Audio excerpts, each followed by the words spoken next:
देखिए सुनील लोगों से लगा दिया मोबाइल पीछे कर लो, बाद में करूंगा। इस मौके पे हमारी पहली जिम्मेवारी, आराम से, इस मौके पे हमारी पहली जिम्मेवारी ये है कि मां भारती के जिन सपूतों ने अपना बलिदान दिया है उनको पुरजोर श्रद्धांजलि दी जाए। और इसीलिए बार एसोसिएशन ने आज ये फैसला लिया कि हमारी भारत माता के वो सपूत, उन वीरांगनाओं के जन्मे हुए वो सपूत जो भारत देश के लिए अपनी जान निछावर कर रहे हैं, बार एसोसिएशन जम्मू उन सब सपूतों के साथ है, कंधे से कंधा मिलाने के लिए साथ है। जहां जरूरत पड़े शहादत की, बार एसोसिएशन का एक एक मेंबर शहादत देने के लिए तैयार है। हमारे फौजियों को, हमारे जवानों को पूरी सिविल सोसाइटी, पूरा मुल्क पूरी सपोर्ट कर रहा है।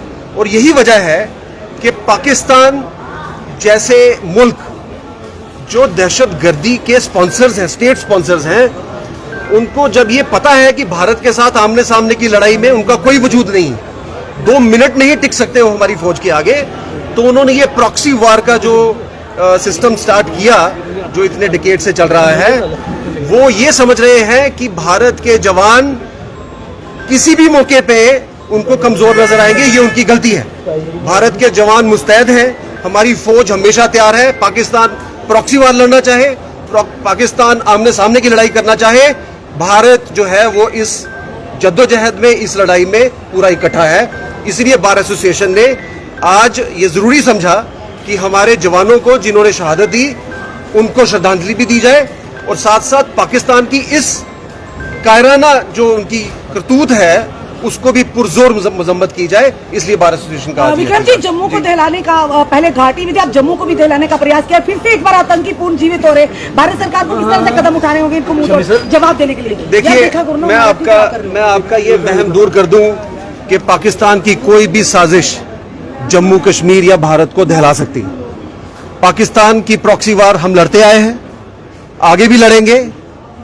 अच्छा ये हो कि जो पाकिस्तान के भेजे हुए कायर, जो ये जिनको ये सो कॉल्ड जिहादी बोलते हैं, आतंकवादी जो है, ये पाकिस्तान को जाके रिक्वेस्ट करे, गुहार लगाए कि भाई साहब अगर आप इतने ही ज्यादा अगर आप मोटिवेटेड हो तो आप भारत को आमने सामने की लड़ाई में क्यों नहीं लेते? लोग तो ये कहते हैं, हमारी हिस्ट्री कहती है कि हमने 4 जंगें जीत ली। मैं कहता हूं हमने 5 जंगें जीत ली। भारत ने इनको ओपन चैलेंज दिया था बालाकोट में, इनको घर जाके मारा, और पाकिस्तान की आर्मी की हिम्मत नहीं हुई रिटेलिएट करने की। अगर इनमें जरा भी दम हो, ये अगर मर्द के बच्चे हो, ये अगर वाकई में कोई एक स्टेट है जिसकी अपनी कोई वजूद है, कोई डिग्निटी है, तो ये उस वक्त रिएक्ट करते। इनको पता है कि ये कहीं स्टैंड नहीं करते और भारत का मुकाबला करना इनके बस की बात नहीं। दलों के नेताओं को कहना है कि पाकिस्तान से बातचीत करने के बाद आतंकवाद समाप्त हो सकता है। क्या लगता है कि पाकिस्तान से बातचीत करनी चाहिए? देखिए, बातचीत का दौर आपने कई दशकों में देखा। बातचीत एक सेकंड चैनल हो सकता है, बातचीत एक सेकंड चैनल हो सकता है, लेकिन उनसे क्या बातचीत करोगे जिन्होंने कितने दशक से हमारे यहां एक स्टेट स्पॉन्सर्ड टेररिज्म की दुकान खोल रखी है। और किसी बातचीत ने आज तक किसी मरहले पे मैंने नहीं देखा कि उन्होंने यहां पर कोई ऐसा इनिशिएटिव लिया हो जिससे ये टेररिज्म को थोड़ा सा भी उन्होंने थोड़ी देर के लिए भी सॉल्व किया हो। टेररिज्म एक कॉन्टिन्यूअस प्रोसेस है, इसकी इंटरनेशनल रेमिफिकेशंस हैं। ये पाकिस्तान की मर्जी या पाकिस्तान की नई मर्जी इस पे डिपेंड नहीं करेगा।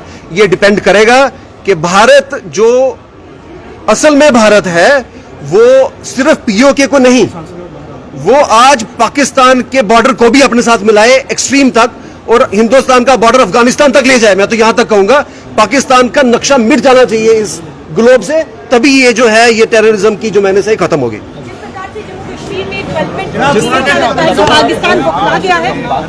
देखिए, सिर्फ डेवलपमेंट से पाकिस्तान नहीं बुखराया। आपको पता होगा पार्लियामेंट की इलेक्शन 2.5-3 महीने की एक्सरसाइज कंप्लीटली पीसफुल गई, कोई इंसिडेंट नहीं हुआ। ये पाकिस्तान की फ्रस्ट्रेशन है, क्योंकि घाटी के लोगों ने भी इसमें बढ़ चढ़ के हिस्सा लिया इस इलेक्शन में, और पार्लियामेंट्री डेमोक्रेसी में जब लोग पुरजोर अपनी शमूलियत कर रहे हैं, तो फिर पाकिस्तान की फ्रस्ट्रेशन जायज है। और पाकिस्तान की फ्रस्ट्रेशन को खिलाफ करना ये भारत का पहले भी एक दृढ़ निश्चय रहा है, और इस दृढ़ निश्चय में बार एसोसिएशन हमेशा साथ है।